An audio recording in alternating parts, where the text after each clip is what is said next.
자리에서 일어나 인재 찬양 올리겠습니다.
오늘 찬양할 때 주님께서 나의 부족한 만큼, 나의 연약한 만큼 주님의 생명을 나에게 부어주시고, 우리는 그 생명의 힘을 바탕으로 주님의 길을 따라 걷겠습니다. 이런 마음으로 함께 찬양했으면 좋겠습니다.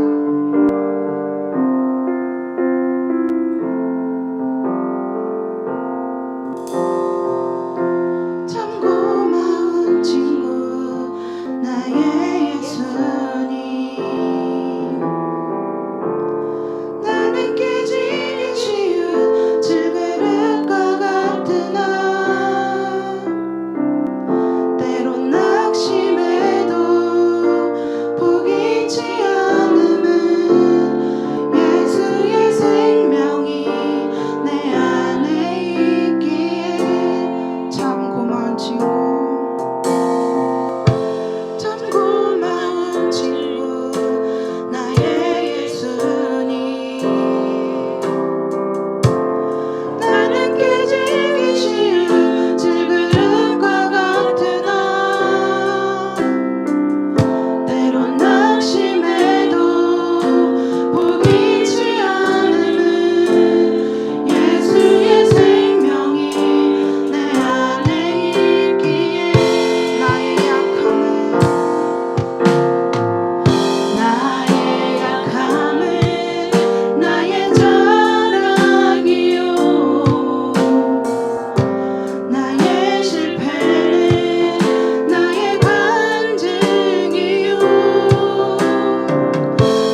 들어가겠습니다. 우리 이런 마음으로 기도합니다. 주님, 우리 연약합니다. 그래서 자꾸 넘어집니다. 나의 삶이 무너져서 내가 주님을 잊는 것이 아니라 그 무너진 나의 삶 속에서 주님만이 내 영광임을 고백합니다.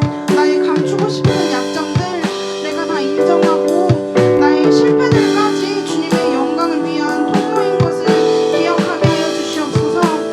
나의 약함과 나의 가난 또 어려움 전부 내가 주님을 간증하기 위한 것이니 내가 그걸 자랑하며 내가 그걸 보상으로 여기게 하여 주시옵소서. 주님, 내가 주님 놓지 않게 지켜봐 주시옵소서. 내가 주님을 놓아도 주님이 나를 부르신다는 사실을 내가 무리 삼지 않게 도와주시옵소서. 그래서 내가 습관처럼 주님을 제일 먼저 잘라내는 일 끊어내게 하여 주시옵소서. 주님이 기뻐하시는 일만을 추구하며 작더라도 주님께서 기뻐하실 예배를 드리게 하여 주시옵소서. 오늘 드리는 오늘의 예배 주님과 나 사이에 그 무엇도 방해하지 않게 나의 마음을 주님께로 고정하여 주시옵소서. 주님 감사합니다. 주님의 부르심 가운데 저희들을 함께 걸어갈 수 있도록 인도하신 아버지 하나님 감사합니다. 오늘 거룩한 주님의 날을 맞아 저희들 주님 앞에 예배합니다. 이 시간 하늘문을 열어주시고 성령님 이곳에 임하여 주옵소서. 빛으로 임하여 주시고 말씀과 성령으로 임하여 주시고 주님의 권능으로 임하여 주셔서 그 빛 대신 주님 앞에 우리의 모든 죄가 드러나며 어떻게 살아가야 될지 어떻게 나아가야 될지 분명히 바라볼 수 있는 시간 되어질 수 있도록 함께하여 주옵소서. 각 심령 가운데 임하여 주셔서 우리의 굳어졌던 마음들이 기경되어지게 하시고 몰랐던 것들이 깨달아지게 하여 주시며 어떻게 살아가는 것이 주님의 기쁨이 되는 것인지 다시 한번 오늘도 말씀 앞에 예배 앞에 결단하는 시간 되어질 수 있도록 함께하여 주옵소서. 모든 예배와 찬양을 주님께서 홀로 받아주실 것을 믿고 감사를 드리오며 예수님의 이름으로 기도합니다. 아멘. 매달 첫 번째 주일은 성만찬 예배로 하나님 앞에 예배를 드립니다. 오늘 성만찬으로 여러분을 초청합니다. 예수 그리스도를 구주로 믿고 그의 뜻에 따라 새로운 삶을 살고자 결단하는 여러분들을 이 은혜의 자리에 초대합니다. 이전에 죄된 것을 다 떨쳐버리고 겸손한 마음으로 함께 참여해 주시기 바랍니다.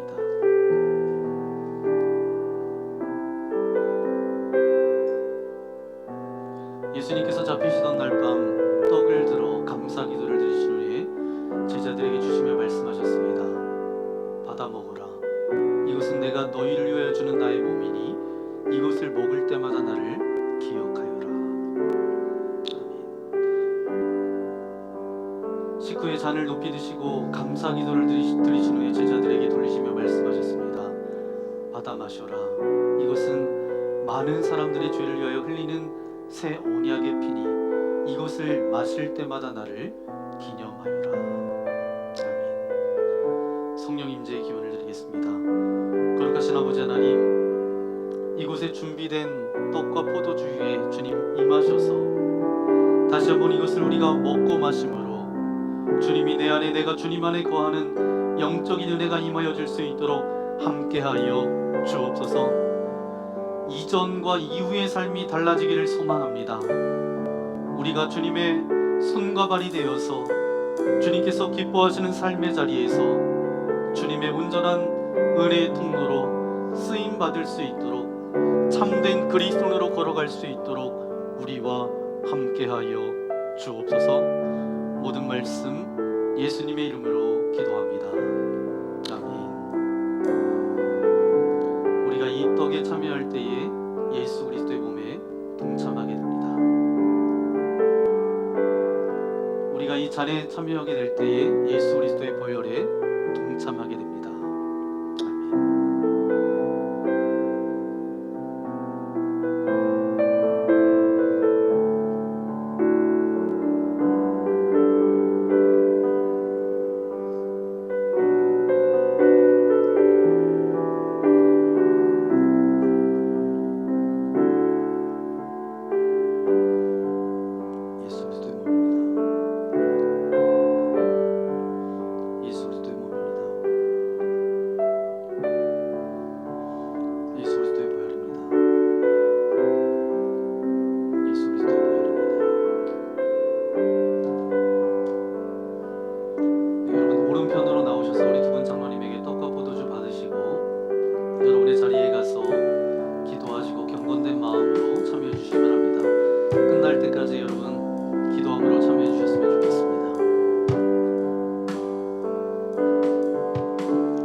사망의 몸에서 해방시켜 주십니다. 그리스도께서 우리를 위해 죽으셨음을 기억하면서 믿음과 감사로 이 떡을 받으시기 바랍니다. 여러분을 위해 흘리신 우리 주 예수 그리스도의 보혈이 우리를 사망의 권세를 이기고 영원한 생명에 이르도록 보호해 주십니다. 그리스도께서 우리를 위해 흘리신 보혈을 기억하면서 믿음과 감사로 이 잔을 받으시기 바랍니다. 나의 자녀들아, 내가 이것을 너희에게 쓰면 너희로 죄를 범하지 않게 하려 함이라. 만일 누가 죄를 범하여도 아버지 앞에서 우리에게 대언자가 있으니 곧 의로우신 예수 그리스도시라. 그는 우리 죄를 위한 화목제물이니 우리만 위할 뿐 아니요 온 세상의 죄를 위하심이라.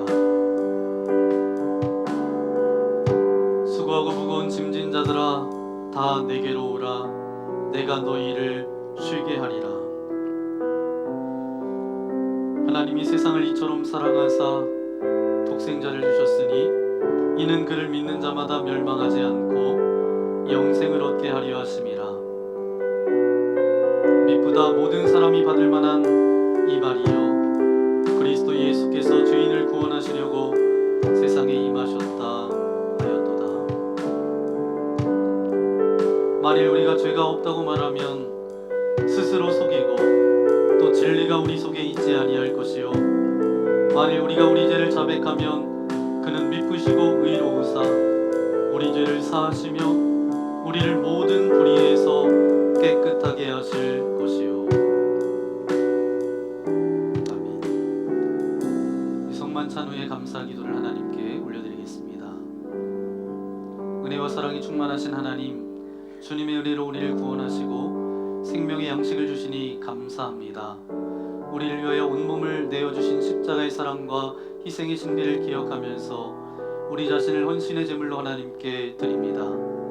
성만찬에 참여한 우리가 그리스도와 하나 되게 하시고 서로 하나 되게 하시며 온 교회가 하나 되게 하여 주옵소서. 세상을 향하여 나아가야 할 우리가 성령의 능력 안에서 전심으로 하나님과 이웃을 사랑하며 그리스도의 빛과 소금이 되게 하사 주님이 오시는 날 하나님 나라의 유업을 함께 누리게 하옵소서. 우리에게 영생의 양식을 주시는 우리 주 예수 그리스도의 이름으로 기도합니다. 아멘. 전우적 이심라고 인사해볼까요? 사랑합니다. 축복합니다.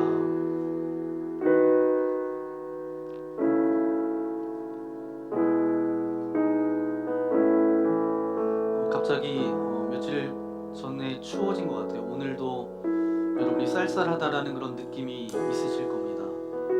하지만 봄은 옵니다. 네, 새싹은 돋아나고 꽃은 핍니다. 여러분의 인생 가운데서도 아직 마음과 삶 가운데 얼어붙었던 어떤 것들이 있다라면 하나님이 우리와 함께 하여 주실 때 그것이 눈 녹듯 녹아지고 싹이 돋아나고 꽃이 피는 것처럼 우리 인생 가운데도 그런 날이 분명히 옵니다. 오늘 드려지는 예배가 여러분의 인생 가운데 찾아와서 그 봄을 알려주시는 그 두드림이 오늘 예배를 통해서 그 하나님의 은혜가 또 말씀이 여러분의 심령을 두드리는 그런 복된 예배가 되어지기를 소망합니다. 우리 그런 마음으로 시간 함께 우리 한 번만 찬양하기 원합니다. 우리 모두 예배하는 자 되어 우리 모두 예배하는 자 되어 영과 진리로 주를 예배하자. 주가 우리와 함께 영원히 함께 하시고 마르지 않는 샘물로 우릴 채우시리라. 저와 여러분의 삶을 아름답게 채우실 하나님께 영광의 박수 올려드리겠습니다. 할렐루야. 오늘 우리에게 주신 하나님의 말씀 구약성경 아모스서 3장 9절부터 15절까지 말씀입니다. 9절은 제가 읽고 10절은 여러분, 15절은 한 목소리로 함께 읽도록 하겠습니다. 아스돗의 궁궐들과 애굽 땅의 궁궐들을 선포하여 이르기를 너희는 사마리아 산들에 모여 그 성 중에서 얼마나 큰 요란함과 학대함이 있나 보라 하라. 자기 궁궐에서 포악과 겁탈을 쌓는 자들이 바른 일 행할 줄을 모르느니라. 여호와의 말씀이니라. 그러므로 주 여호와께서 이와 같이 말씀하시되 이 땅 사면에 대적이 있어 내 힘을 쇠하게 하며 내 궁궐을 약탈하리라. 여호와께서 이와 같이 말씀하시되 목자가 사자 입에서 양의 두 다리나 귀 조각을 건져냄과 같이 사마리아에서 침상 모서리에나 걸상의 방석에 앉은 이스라엘 자손도 건져냄을 입으리라. 주 여호와 만군의 하나님의 말씀이니라. 너희는 듣고 야곱의 족속에게 증언하라. 내가 이스라엘의 모든 죄를 보응하는 날에 베델의 제단들을 벌하며 그 제단의 뿔들을 꺾어 땅에 떨어뜨리고 겨울 궁과 여름 궁을 치리니 상하 궁들을 파괴되며 큰 궁들이 무너지리라. 여호와의 말씀이니라. 아멘. 오늘 아모스서 6번째 말씀 여러분과 함께 나눕니다. 아모스서 3장 9절부터 15절까지 말씀을 가지고 먼저 무너지는 것이 은혜입니다 는 제목으로 말씀을 나누겠습니다. 여러분, 교회를 다니지 않아도 신앙생활을 하지 않아도 잘 아는 성경의 이야기들이 몇 가지가 있습니다. 예를 들면 전혀 교회에 다니지도 않았어요.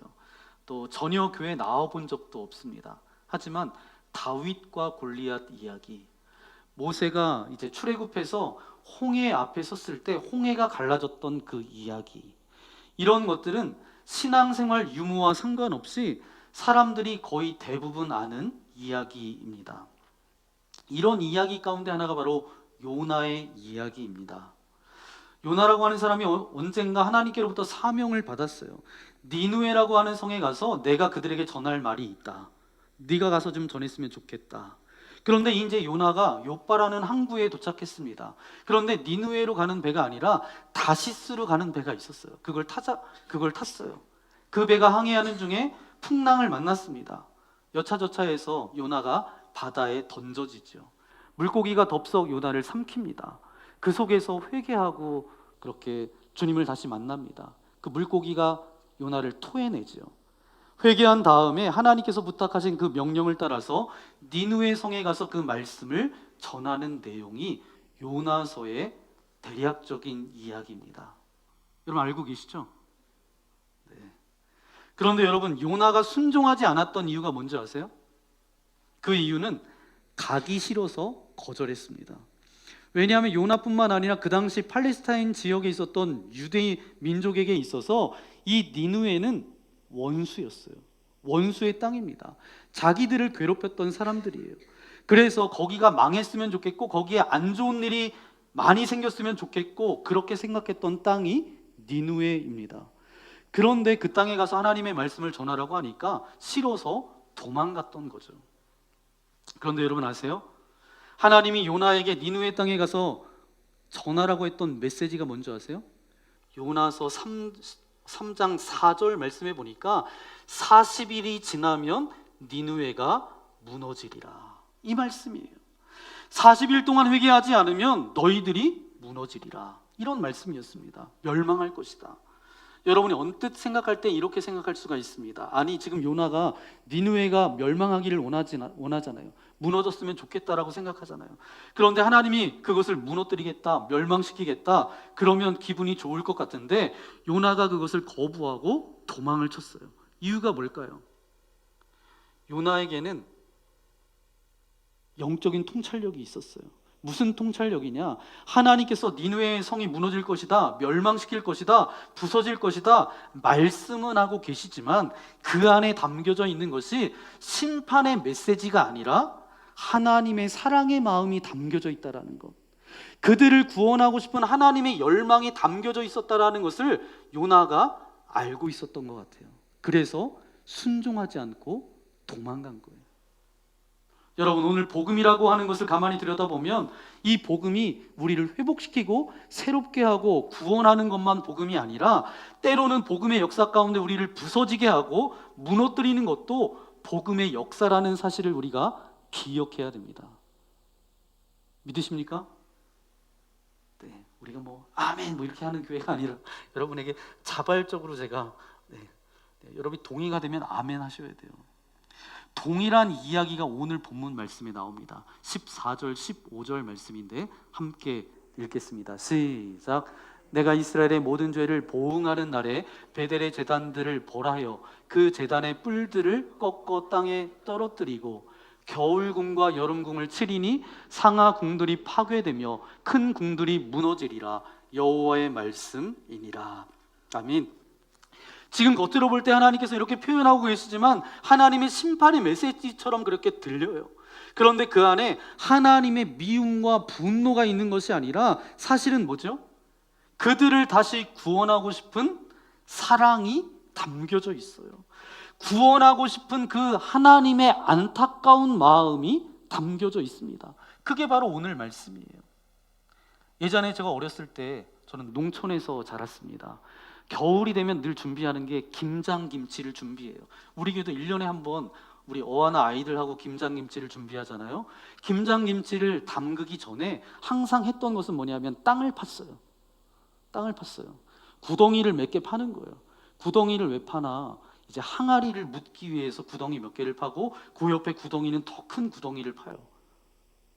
그래서 이제 한쪽에는 이제 김장김치를 담아 놓을 구덩이를 파고 그 다음 이제 구덩이 항아리를 묻지 않은 구덩이는 뭐 하냐 하면 이제 배추를 신문에 이렇게 돌돌 말아서 넣어요. 그리고 무도 거기다 넣어요. 이렇게 이야기하니까 그래서 이제 부모님이 저희 어머니가 그래요. 무 하나 꺼내와라. 그러면 이제 제가 가서 꼬챙이 가지고 딱 찔러서 이렇게 하잖아요. 근데 이제 무덤 봉분처럼 이렇게 세워놓고 그 가운데를 뚫어 놓잖아요. 거기다 뭐를 집어넣어요? 볏짚을 이렇게 딱 꾸잖아요. 이게 무슨 말인지 알아듣는 분들은 연세가 좀 드셨다는 분이고, 이게 무슨 동화책에 나오는 이야기인가 생각되는 분들은 김치 냉장고 세대다 이렇게 생각하시면 됩니다. 그런데 겨우내 이거를 보관해야 되기 때문에 무가 아주 깨끗하고 좋은 것만 넣습니다. 상처가 나고 흠이 나면 그것을 깨끗이 잘라낸 다음에 집어넣어요. 거의 넣지 않습니다. 좋은 것만 넣습니다. 왜 깨끗한 것만 넣냐 하면 조금이라도 상처가 난 것이 있으면 그 안에 들어갔을 때 어떻게 돼요? 장기간 보관이 되지 않고 그것만 상하는 것이 아니라 옆에 주변에 있었던 것도 다 상하게 된다라는 거예요. 그와 마찬가지입니다. 오늘 우리의 인생 가운데 상처가 나고 오염된 것이 있으면 하나님께서 우리 전체를 사랑하셔서 그 부분을 어떻게 해요? 잘라내시는 거예요. 그러니까 우리가 싫어서 잘라내는 것이 아니라 우리를 온전히 보호하기 위해서 잘라내는 거예요. 그게 바로 오늘 말씀입니다. 파괴되며 무너지리라. 이렇게 말씀은 하고 계시지만 너희들 미워서 싫어서 그런 것이 아니라 우리들을 온전히 회복시키고 싶은 하나님의 사랑이 여기에 담겨져 있습니다. 그러니까 잘라내는 거예요. 그러니까 무너지리라는 이 말씀도 하나님의 사랑의 메시지다. 다른 말로 하면 또 다른 하나님의 은혜다. 그런 은혜가 저와 여러분들 가운데 있기를 소망합니다. 그래서 여러분 이렇게 오늘 깨달아야 돼요. 어떻게 깨달아야 되냐면 첫 번째입니다. 함께 고백하겠습니다. 시작. 무너져야 될 것이 있다면 무너져야 하는 것이 신앙생활입니다. 아멘. 가장 중요한 첫 번째 깨달음은 우리가 신앙생활을 하면서 하나님 앞에서 혹시 무너져야 될 것이 있다라고 한다면 무너지는 게 하나님의 은혜예요. 여러분 동의하세요?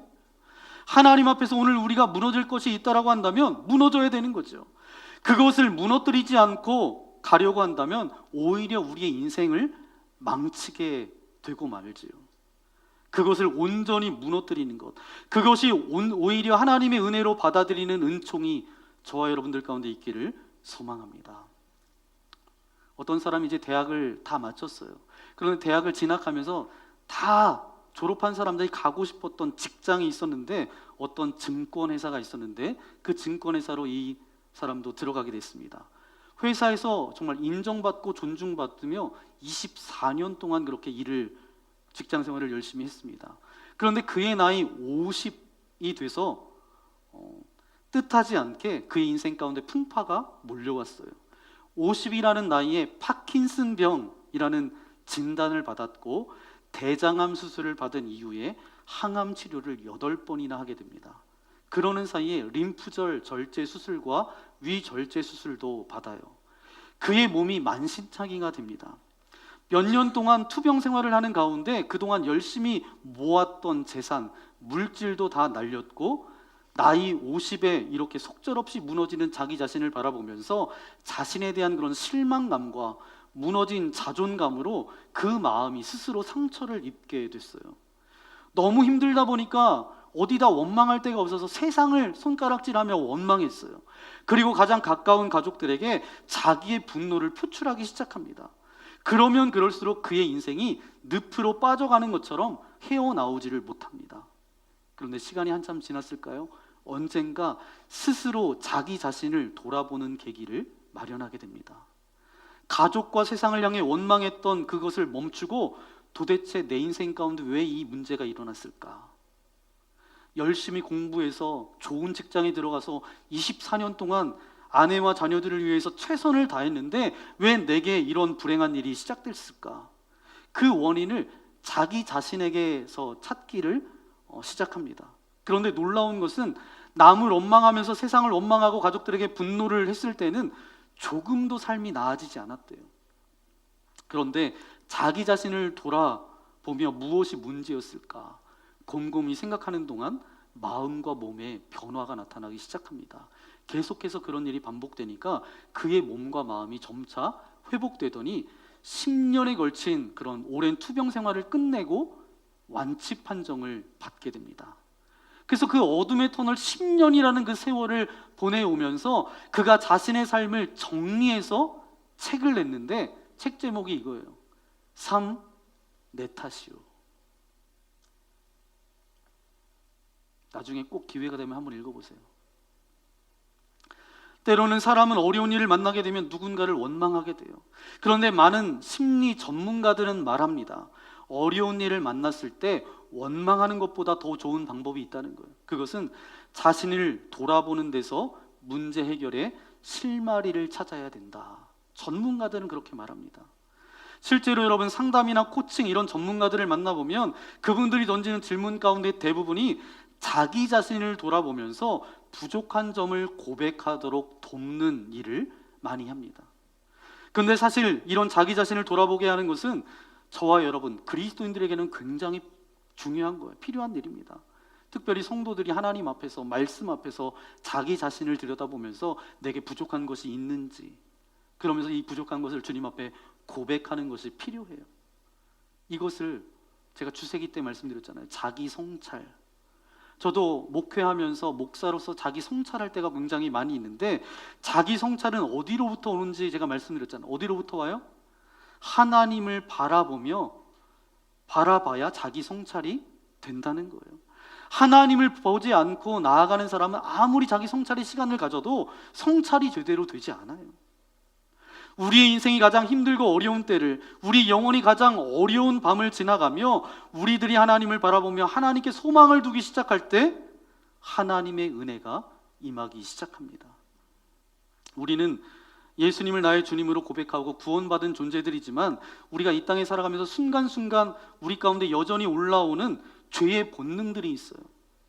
우리가 호흡하잖아요. 숨 쉴 때 좋은 공기도 마시지만 먼지도 함께 딸려 들어오는 것처럼 내 심령 가운데 나도 모르게 찾아오는 그런 죄들이 많이 있습니다.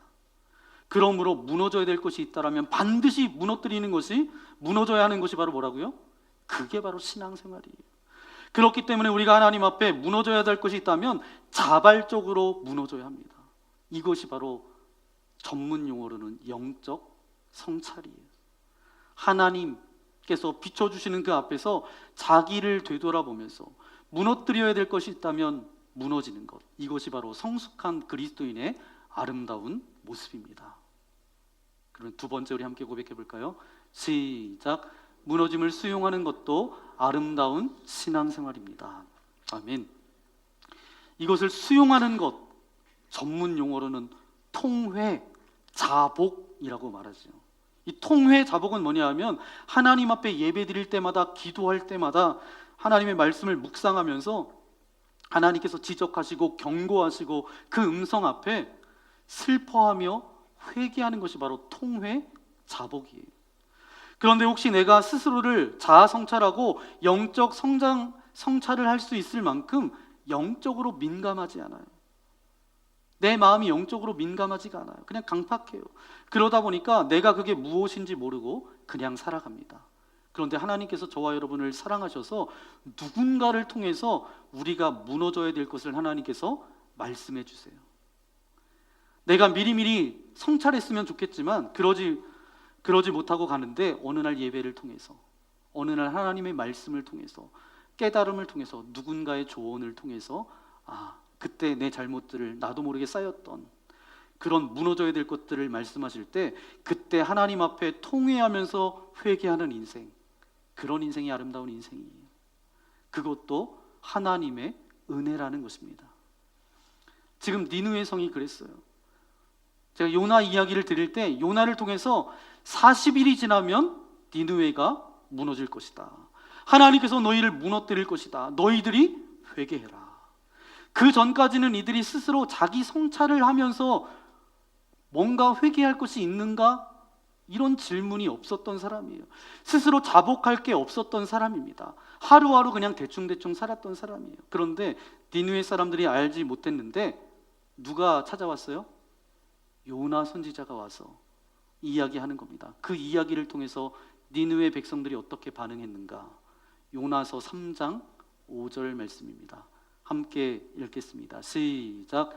니느웨 사람들이 하나님을 믿고 금식을 선포하고 높고 낮은 자를 막론하고 굵은 베옷을 입은지라. 아멘. 거기 니느웨 사람들이 요나의 그 말을 듣고 어떻게 했다고요? 회개하기 시작했다는 거예요. 그때 하나님께서 이들에게 회복의 역사를 허락하셨어요. 다시 한번 복음의 기쁨 가운데 거하게 하신 거죠. 그러니까 누군가의 지적을 통해 우리가 회개할 것들을 고백하는 것, 그것도 하나님의 은혜인 줄 믿습니다. 그런데 하나님의 지적을 무시하거나 혹시 못 들은 척하면 하나님께서 직접 개입하셔서 우리의 삶 한복판 가운데서 무너짐이 시작됩니다. 그럴 때 중요한 신앙적 태도가 뭐냐? 아프지만 고통스럽지만 하나님 앞에 무릎을 꿇는 거예요. 그 아픔을, 그 무너짐을 수용하는 거예요. 하나님, 제가 받아들이겠습니다. 자복하는 것이 신앙인으로서 마지막 가져야 될 영적 태도입니다. 그것마저 없다면 그 인생은 굉장히 비참한 거예요. 하나님이 이런저런 경고와 지적 앞에 우리가 강팍해서 듣지 못하면 그 다음에 우리의 삶에 하나님께서 직접 개입하시면 우리의 삶 가운데 무너짐이 시작되는데 그 중에 하나가 뭐냐? 우리의 내면의 평강과 기쁨이 사라지고 맙니다. 때로는 좌절과 절망이, 실패와 고통이 있을 수 있어요. 그때 중요한 신앙적 태도가 뭐냐? 아프지만 고통스럽지만 하나님 앞에 무릎 꿇는 거예요. 그 아픔을, 그 무너짐을 수용하는 거예요. 그때 하나님께서 우리를 다시 회복시켜 주세요. 여러분, 이게 꼭 뭐와 같으냐?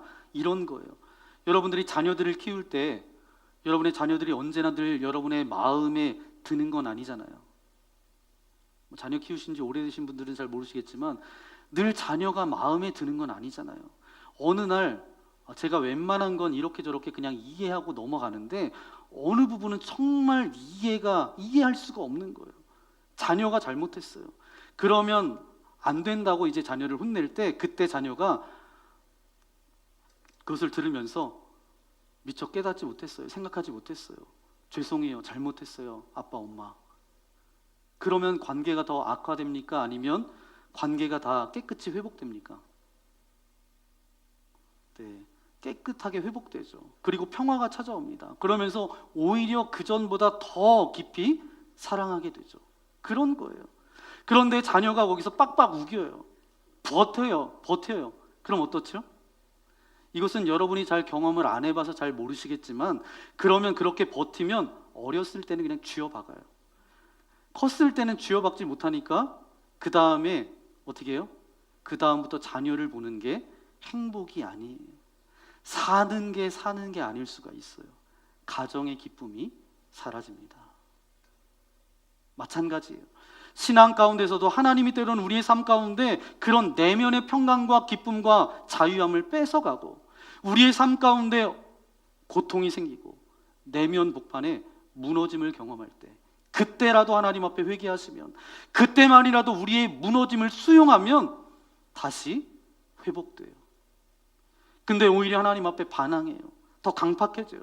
잘못한 것이 없는 것처럼 막 그래요. 그건 비참한 거예요.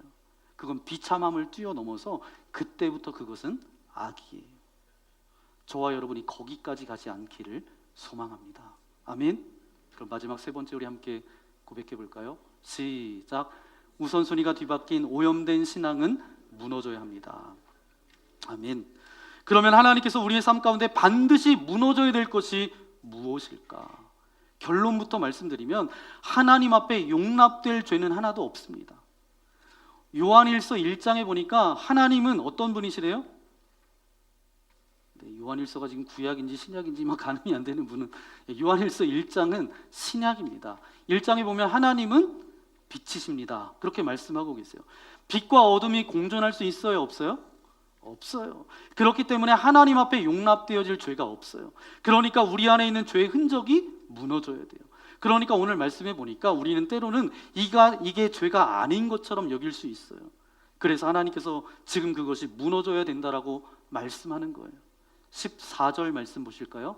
빨간 글씨로 보면 그 제단의 뿔들을 꺾어 땅에 떨어뜨리고, 그 앞에 보니까 베델의 제단들을 벌하여. 무너져야 될 것이 하나가 뭐냐 하면 베델의 제단이 무너져야 된다는 거예요. 무너져야 될 베델의 제단은 과연 뭘까? 역사적으로 살펴보면 그것이 무엇인지 우리가 알 수 있습니다. 솔로몬이 다윗의 뒤를 이어서 솔로몬이 왕이 되잖아요. 솔로몬이 죽은 다음에 솔로몬의 범죄함 때문에 이스라엘이라는 나라가 두 쪽이 납니다. 북쪽으로는 10개 지파가 북이스라엘, 밑으로는 남쪽 유다, 2개의 지파로 나눠집니다. 10개와 2개가 나눠져요. 그때 이 10개를 다스렸던 사람이 누군가 하면 여로보암이라는 사람입니다. 그런데 문제는 뭐냐 하면 모세의 율법에 기록되어져 있는데 모든 남자는 1년에 3번씩 예루살렘 성전에 가서 하나님 앞에 제사를 드려야 된다. 오늘 우리로 치자면 예배 드려야 된다. 1년에 3번. 그게 바로 뭐예요? 절기를 지켜야 된다. 근데 문제는 뭐냐 하면 북쪽에 사는 이스라엘 사람들이 예배 드리려고 예루살렘에 가면, 예루살렘은 어디 있냐면 남쪽 유다에 있는 거예요. 그러니까 편해요, 불편해요? 불편한 거예요. 1년에 몇 번 가야 돼요? 3번을 가야 되니까. 그래서 이제 이들이 어떻게 생각하냐면 우리 북이스라엘도 하나님을 예배하고 제사할 장소를 만들자. 그래서 그 장소를 어디다 만들었어요? 베델에 만들었어요. 하나님을 예배할 장소를 만들었어요. 여기까지는 너무 좋아요. 그런데 그 다음이 문제입니다. 그곳에서 하나님 앞에 제단을 만들어 놓았는데 거기에다 뭘 갖다 놨느냐? 금송아지를 만들어 놨어요. 하나님 앞에 예배 드린다고 하면서 금송아지를 만들어 놨어요. 그곳에서 예배 드리기 쉽게 자격 없는 제사장들을 막 임명해 가지고 자기 마음대로 하나님 앞에 예배 드리기 시작합니다. 이게 바로 베델의 제단이에요. 그것은 반드시 무너져야 된다는 거예요. 오늘 우리의 말로 한다면 이것입니다. 우리가 신앙생활을 하고 있는데 그 신앙생활이라고 하는 것이 우선순위가 하나님이 아니라 나예요. 내 편의를 위해서 신앙생활하는 거. 그러니까 그들이 하나님 앞에서 예루살렘 성전에 가서 예배 드려야 되는데 우리가 여기 베델에서 하겠다. 자기의 편리대로 아무 사람을 세워서 하나님이 원하지 않는 아론의 우상을 넣고 내 편의를 위해서 저들이 신앙생활한다라고 그렇게 했다는 거예요. 좀 더 자세히 설명하면 이런 것입니다. 우리가 흔히 신앙생활이라고 하고 종교생활이라고 하잖아요. 이걸 우리가 좀 구분할 필요가 있는데 쉽게 생각하면 신앙생활이라는 것은 뭐예요? 우리의 삶의 우선순위가 내가 아니라 누구라는 거예요? 하나님이시다. 그 고백이 바로 신앙생활이에요. 내 편의와 유익을 위해서 하나님을 취하는 것이 아니잖아요. 근데 종교생활은 뭐예요? 내가 우선순위에 있는 거예요. 나한테 도움이 되면 하나님을 취했다가 다른 것도 취했다가 우선순위가 바뀌는 게 문제죠. 우리가 교회 안에 있으면서 신앙생활이 아니라 종교생활을 충분히 할 수 있어요. 가장 중심 자리에 내가 있을 수 있어요. 하나님이 있는 게 아니라 내가 있는 것, 그게 바로 뭐예요? 베델의 제단입니다. 그것은 반드시 무너져야 된다는 거예요. 저는 여러분들 가운데 이런 우선순위가 잘못된 오염된 신앙은 무너뜨리는 그런 은혜가 있기를 소망합니다. 우리 15절 말씀 보실까요? 상하궁들이 파괴되며 큰 궁들이 무너지리라. 여호와의 말씀이니라. 겨울궁과 여름궁과 그 다음에 상하궁들이 무너져야 된다. 지금 이 말씀이 쓰여질 때 갑자기 이들에게 평화가 길게 찾아왔어요. 평화롭다라는 것은 뭐냐 하면 경제적으로 윤택해졌다는 거예요. 경제적으로 윤택해지니까 어떠냐 하면 사람들이 자기만, 자기 유익만, 필요한 것만 그렇게 찾는 거예요. 그 평화를 주신 하나님은 기억도 없어요. 또 그 평화 가운데 고통받고 아파하고 소외된 사람들에게는 관심이 없어요. 오직 자신의 유익과 이익만을 생각하고 살아가는 그런 모습들입니다. 이것들이 다 무너져야 된다는 거예요. 오늘 우리가 해석하면 뭐냐 하면 지독한 이기주의는 무너져야 된다는 거예요. 여러분, 하나님께서 저와 여러분 우리에게 선물을 참 많이 주셨습니다. 여러분이 스스로 나는 받은 것도 없는데요, 그렇게 말씀하실지 모르겠지만 시간도 건강도 재능도 물질도 하나님께서 저와 여러분에게 주신 선물이에요. 하나님이 우리에게 허락하실 때까지만 내 것이지 하나님이 허락하시지 않으면 내 계획과 상관없이 우리의 시간과 물질도 내 것이 아니에요. 건강을 유지할 수 있어요? 없어요? 없어요. 그런데 그것을 영원히 내 것처럼, 주인이 나인 것처럼 오직 나만을 위해서 사용되는 것은 어리석음입니다. 하나님께서 기뻐하시는 곳에 함께 나눌 때 이것이 아름다운 것인데 그것이 오직 자기만을 위해 쓴다. 그것이 바로 하나님 앞에 무너져야 될 모습이라는 거예요. 왜냐하면 우리가 이 땅에 살아가는 이것이 영원히 이 땅에 살아갈 수 있는 게 아니에요. 언젠가는 우리는 하나님 앞에 저와 여러분이 갈 거예요. 그 믿음 없는 불신앙의 모습으로 내 것만 찾고 내 유익만 그렇게 살아가기 때문에, 그러니까 예를 들면 이런 거예요, 여러분. 성경에서 하나님께서 우리에게 주시는 우리의 그리스도인의 삶은 빈궁이나 궁핍, 심지어 무소유, 그것이 그리스도인들의 삶이 아닙니다. 하나님은 우리가 이 땅에서 여유롭게 살기를 원하세요. 하나님께서 주시는 복을 마음껏 누리기를 원하세요. 그렇기 때문에 오늘 우리가 열심히 살아야 됩니다. 사업하시는 분들 최선을 다해서 사셔야 되고요, 어떤 직장에서 일하시는 분들은 성실하게 그 일을 감당하셔야 돼요. 그러나 돈만을 생각해서는 안 돼요. 그건 무너져야 된다는 거예요. 다시 말하면 돈만 중요한 것이 아니라 돈보다 더 중요한 가치가 있다는 것을 인정하고 살아야 된다는 것입니다. 그런 거예요. 우리의 삶 가운데 있는 어떤 여유로움, 안락함, 하나님은 오늘 우리들이 아름답게 이것을 누리며 살기를 원하세요. 그런데 오직 내 여유로움과 즐거움만 생각하며 살아간다, 쾌락에 빠져 사는 거예요. 이런 것은 무너져야 된다는 거예요. 이제 말씀을 정리하고 싶습니다. 오늘 주신 말씀은 아주 분명합니다. 우리를 아름답게 회복시켜 주시는 것도, 우리를 격려하는 것도, 아름답게 가꾸는 것도 하나님의 은혜이지만 마땅히 무너져야 될 것을 무너뜨리는 것, 이것도 바로 뭐라고요? 하나님의 은혜라는 거죠. 깨뜨려야 될 것이 깨어지는 것, 그것도 하나님의 은혜라는 거예요. 그런 은혜가 여러분들 가운데 있기를 소망합니다. 우리나라 최초의 이민의 시작이 언제인 줄 아세요? 이민 1903년입니다. 그 전까지만 해도 우리나라 사람들이 외국에 나가서 산다는 것은 상상조차 할 수 없었어요. 그냥 무역을 통해서 중국에 왔다 갔다 하고 일본에 왔다 갔다 하고 그 정도였지. 왜냐하면 우리나라가 쇄국 정책 못 들어오게 이렇게 막고 그랬잖아요. 아예 내가 이제 내 삶을 이 나라가 아닌 외국에서 나가서 삶을 살겠다, 이런 것은 생각지도 못했을 때 1903년도에 하와이에 있는 사탕수수 농장에 노동자들이 필요하다라는 이야기를 듣고 그 노동자로 약 100여 명의 한국 사람들이 인천항에서 배를 타고 하와이로 간 게 우리나라 최초의 이민의 역사입니다. 그런데 이 100여 명의 사람들 가운데 절반 50명 정도가 인천에 있는 내리감리교회 성도들이에요. 우리나라 사람들이 예전에 서양 사람들을 바라보면 눈이 파라니까 서양 귀신이다, 애들의 누나를 빼먹는다, 뭐 그렇게 막 무서워했을 때 선교사님들을 통해서 복음을 받아들였던 이 사람들이 외국인에 대한 생각이 그래도 많이 열려 있었던 것 같아요. 그래서 50여 명이 사탕수수 농장으로 이제 취직을 한 거죠. 우리가 중동에 가서 뭐 건축 노동자로 일하는 것처럼 저들도 갔다는 거예요. 그런데 그곳에서 일해가지고 첫 번째 월급을 받아서 이제 50명 되는 크리스천들이 기도처소를 만듭니다. 기도처소를 만드니까 누가 필요해요? 목회자가 필요하니까 인천 내리교회에 요청합니다. 목회자 한 사람을 보내달라고. 그렇게 해서 처음 시작된 교회가 1903년도에 시작되었고 그것이 지금 하와이 호놀룰루에 있습니다.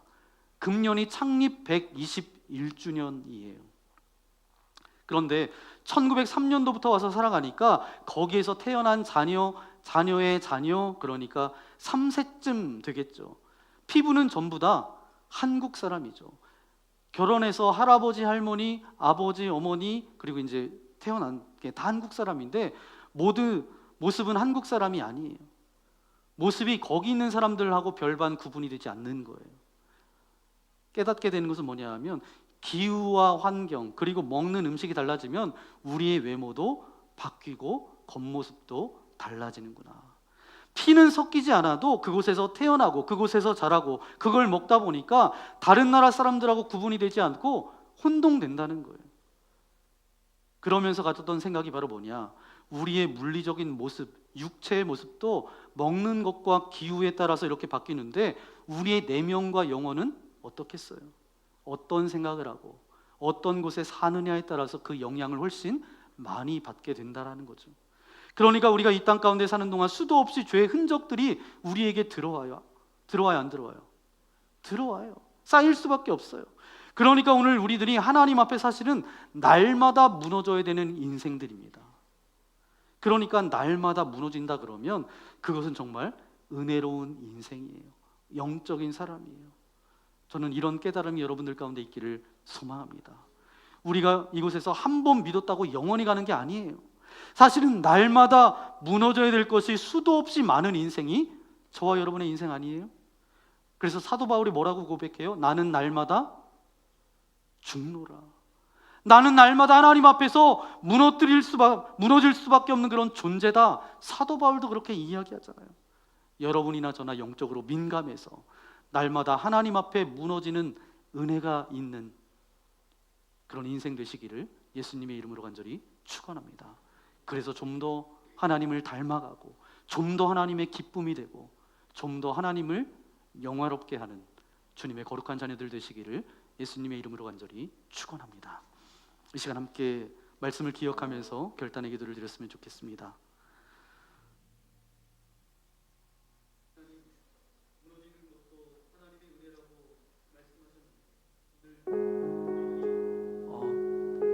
무너져야 될 것이 있다라고 한다면 혹여라도 우리의 강팍함과 완악함과 견고함 때문에 무너지지 못하는 그런 안타까운 인생들이 있습니까? 오늘 말씀을 통해서 깨닫게 하여 주신 주님 감사합니다. 신앙생활은 무너져야 될 것이 있다면 무너져야 되는 것이 신앙생활입니다. 무너짐을 수용하는 것도 아름다운 신앙생활입니다. 우선순위가 뒤바뀐 오염된 신앙은 무너져야 됩니다. 우리가 아둔해서 듣지 못했지만 우리의 삶 가운데 무너짐이 시작될 때 그 무너짐을 수용하고 하나님 앞에 무릎 꿇음으로 통회함으로 다시 한번 회복되는 그런 인생 되어질 수 있도록 나와 함께하여 주옵소서. 그런 인생 되어지기를 소망합니다. 오늘 말씀을 생각하면서 시간 결단의 기도 드리기 원합니다. 기도하겠습니다. 거룩하신 아버지 하나님 감사합니다. 우리를 사랑하여 주셔서 주의 자녀 삼아주신 아버지 하나님 감사합니다. 주님, 먼저 무너지는 것이 은혜입니다. 그 고백으로 또 오늘 말씀을 들을 수 있도록 인도하신 아버지 하나님 감사합니다. 무너져야 될 것이 있다라고 한다면 무너져야 하는 것, 이것이 신앙생활입니다. 무너짐을 수용하는 것, 받아들이는 것도 아름다운 신앙의 길입니다. 주님, 우리의 우선순위가 뒤바뀐 오염된 신앙 가운데 살아가고 있습니다. 다시 한번 하나님의 그 무너뜨림을 통하여서, 그 무너짐을 통하여서 다시 온전히 세워질 수 있도록 우리와 함께하여 주옵소서. 이 모든 말씀 우리 구주 예수님의 이름으로 간절히 기도하옵나이다. 아멘.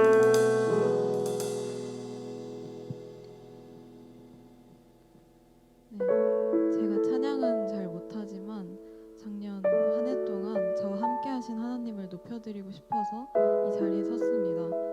정말 마음이 힘들고 무너졌을 때 이 찬양으로 하나님께서 격려해 주시고 힘을 주셨습니다. 모든 영광 하나님께 올려드리며 기도해 주신 모든 분들께 감사드립니다.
앞이 보이지 않아도 우리의 인생 가운데 무너짐이 있어도 그것이 바로 하나님의 은혜임을 기억하고 나아가는 저와 여러분 되어지기를 소망합니다. 아멘. 그런 마음으로 이 시간 우리가 이 찬양으로 결단할 수는 없고 우리 정결한 마음 우리에게 허락하여 주옵소서. 날마다 무너질 때마다 그것이 하나님의 은혜임을 고백하며 구원의 기쁨을 다시 회복하는 그런 인생으로 나아가겠습니다. 우리 다 함께 일어나서 함께 결단의 찬양 드리기 원합니다.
감사합니다.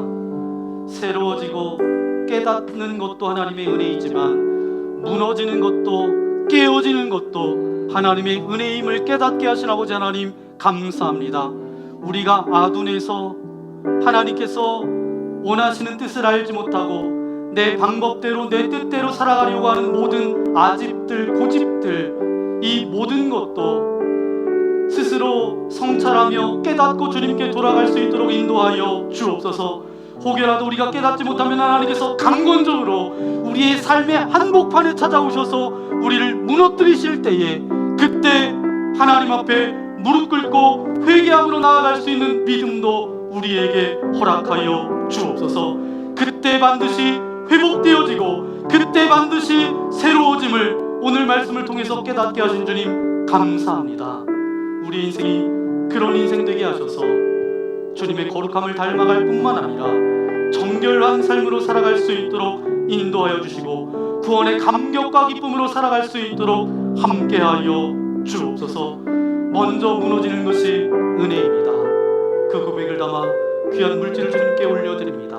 기뻐 받아주시며 드려진 손길과 가정과 저희들의 일터와 사업장을 축복하여 주셔서 물질 때문에 어려움 당하지 않도록 인도하여 주시며 하나님의 나라가 이 물질로 인하여서 아름답게 확장되어질 수 있도록 함께하여 주옵소서. 근심과 염려와 두려움, 관계의 문제의 어떤 섭섭함과 육체의 질병과 연약함을 가지고 나왔으니까 능력의 오른손으로 안수하여 주실 때 모든 질병은 떠나갈지어다, 모든 근심은 사라질지어다. 아버지 하나님, 모든 섭섭한 마음은 하늘의 평강으로 채워질지어다. 아버지 하나님 함께 하셔서 날마다 무너짐이 경험되어질 때마다 그것이 하나님의 은혜임을 고백하며 나아갈 수 있도록 우리와 함께하여 주옵소서. 이제 3월 살아갑니다.